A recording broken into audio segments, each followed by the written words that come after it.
Hai adik-adik, bagaimana kabar kalian? Semoga di masa pandemi COVID-19 ini kita senantiasa diberi kesehatan.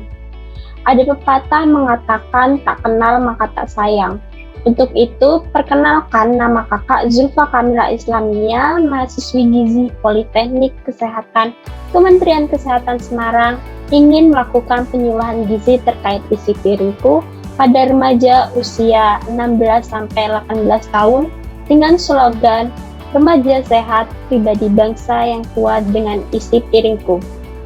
Sebelum itu, kakak ingin bertanya kepada adik-adik sekalian, apa sih remaja itu atau bagaimana remaja bisa dikatakan sebagai remaja?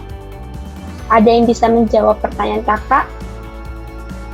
Saya ingin menjawab, remaja itu remaja adalah masa peralihan dari anak-anak menuju dewasa ya.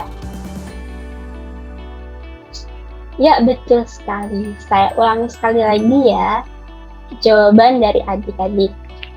Remaja adalah masa peralihan dari anak-anak menuju dewasa.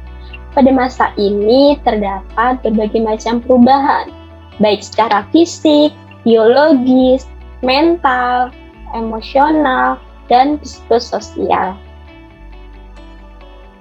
You are what you eat. Kamu adalah apa yang kamu inginkan. Yang mana adik-adik kurang sekali memperhatikan kesehatan, apalagi pola makan yang sehat. Betul tidak? Seperti contoh, adik-adik ingin tampil menarik, terlihat kurus, ramping, dan langsing. Namun, perlu adik-adik ketahui akibat dari pola makan yang salah, adik-adik akan mengalami beberapa masalah gizi seperti berikut. Yang pertama adalah pendek atau stunting. Pendek atau stunting merupakan kondisi gagal tumbuh yang diakibatkan oleh kekurangan gizi dalam jangka waktu yang cukup lama. Yang kedua, ada obesitas. Obesitas yaitu kelebihan berat badan akibat dari penimbunan lemak yang lebih. Yang ketiga, ada anemia. Biasanya ini terjadi pada remaja putri.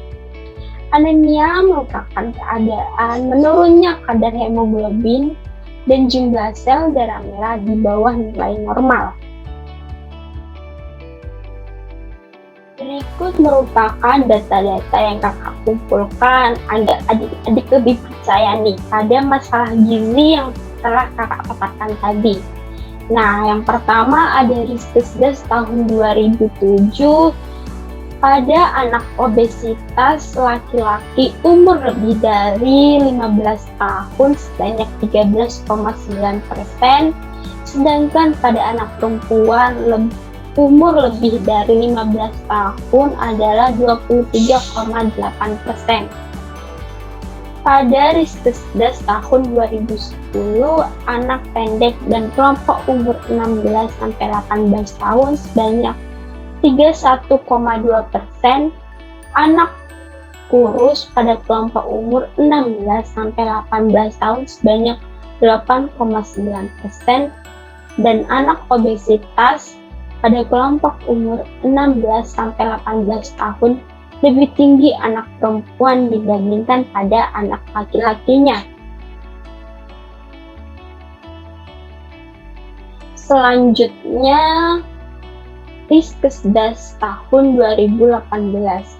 Anak status gizi pendek dan sangat pendek pada usia 16-18 tahun sebanyak 26,9%, dan anak status gizi kurus dan sangat kurus pada usia 16-18 tahun sebanyak 8,1%, anak status gizi gemuk pada usia 16-18 tahun sebanyak 9,5%, dan anak remaja putri anemia umur lebih dari 15 tahun sebanyak 32,4-61%.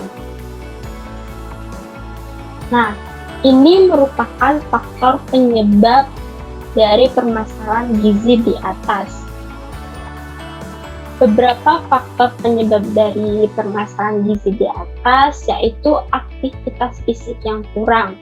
Biasanya adik-adik lebih memilih main game atau tidur daripada melakukan aktivitas fisik seperti olahraga.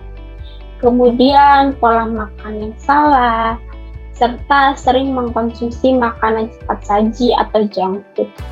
Beberapa juga sering melewatkan sarapan. Padahal manfaat sarapan sangat penting dilakukan terutama untuk konsentrasi saat belajar. Pada remaja putri, anemia biasanya kekurangan zat besi karena jarang mengkonsumsi makanan yang mengandung zat besi. Nah, upaya untuk mengatasi permasalahan gizi yang telah kakak sampaikan tadi yaitu dengan pola makan seimbang, yaitu berawal dari isi piringku. Pasti adik-adik bertanya-tanya nih, apa sih Kak isi piringku itu?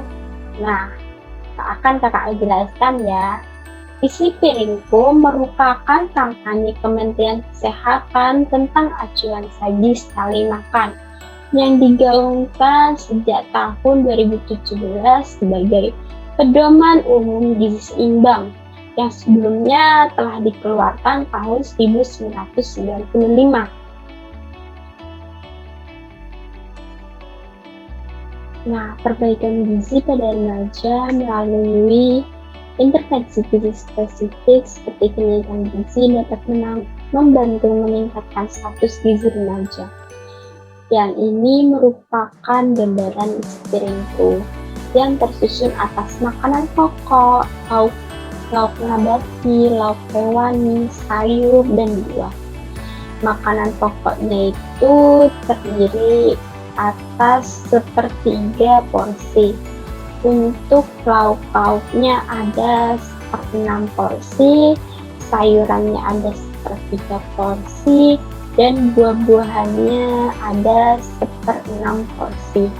Ditambah juga konsumsi air putih sebanyak kurang lebih 8 gelas per harinya. Dengan mengkonsumsi makanan yang lengkap dan beragam sesuai dengan pedoman isi piringku, maka akan dapat meningkatkan status gizi dalam masyarakat, memutuskan rantai intergenerasi masalah gizi dan masalah penyakit tidak menular. Nah, siapa nih di antara adik-adik sekalian yang porsi makannya sesuai dengan isi piringku? Kalau belum, nanti bilang ke orang tua ya, Ma atau Bu, nanti porsi makanku harus sesuai dengan porsi makan isi piringku ya Ma, agar kebutuhan giziku terpenuhi dengan baik. Nanti pamfletnya adik-adik bisa download di Google dan beritahu orang tuanya. Seperti ini nih Ma, Bu, porsi makan sesuai dengan isi piringku. Nah, ingat ya adik-adik, porsi makannya itu harus sesuai kebutuhan agar gizi adik-adik terpenuhi dengan baik. Nah, porsi isi piringku sekali makan seperti ini. Makanan pokok nasi sebanyak 150 gram setara dengan 3 centong nasi atau 3 buah sedang kentang atau 1,5 gelas mie kering. Untuk lauk pauknya ada lauk hewani yaitu 75 gram ikan kembung atau setara dengan 2 potong sedang ayam tanpa kulit dan 1 butir telur ayam ukuran besar dan 2 potong daging sapi sedang. Lauk nabatinya ada 100 gram tahu atau 2 potong sedang tempe. Untuk sayurannya ada 150 gram sayuran setara dengan 1 mangkok sedang. Untuk buahnya ada 150 gram buah pepaya atau kalau dalam bentuk potongan itu 2 potong 2 potong pepaya sedang, ada 2 buah jeruk sedang, dan 1 buah pisang ambon kecil.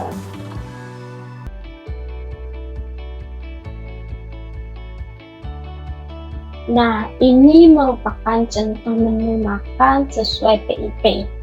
Yang pertama ada sarapan yang terdiri atas nasi putih sebanyak 100 gram, ada 1 ekor ikan kembung goreng sebanyak 75 gram, ada 2 potong tempe bacem sebanyak 50 gram, ada 1 mangkok besar sayur sebanyak 100 gram, ada 2 potong pepaya ukuran sedang sebanyak 100 gram.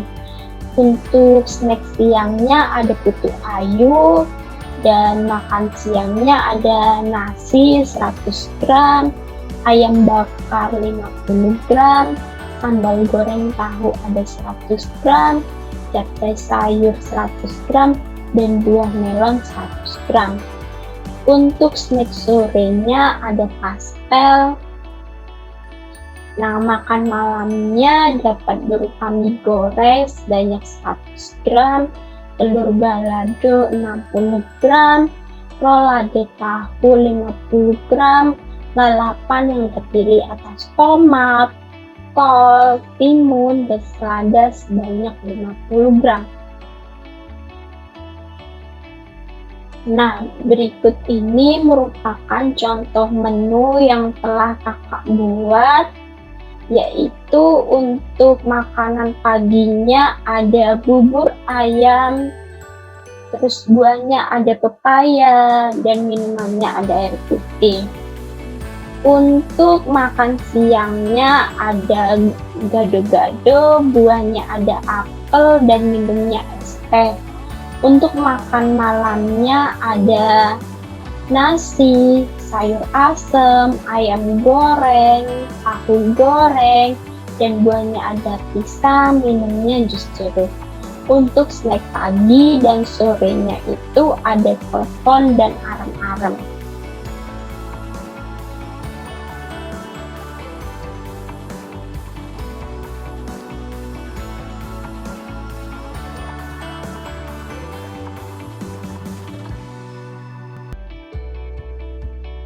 Berikut merupakan referensi yang kakak gunakan dari paparan PPT tadi. Sekali lagi, kesimpulan dari apa yang telah kakak sampaikan tadi ialah kita harus membiasakan makan 5 kali sehari dengan komposisi 3 kali makanan utama dan 2 kali snack. Kemudian membiasakan konsumsi makanan yang bervariasi, baik makanan pokok, lauk pauk, sayuran, dan buah-buahan. Serta ditambah juga konsumsi air putih sebanyak kurang lebih 8 gelas per harinya. Dan jangan lupa batasi makanan cepat saji dan juga junk food. Ingat ya, remaja sehat, pribadi bangsa yang kuat dengan isi piringku. Sekian penjelasan dari kakak, kurang lebihnya mohon maaf bila ada kesalahan kata baik yang disengaja ataupun tidak. Wassalamualaikum warahmatullahi wabarakatuh.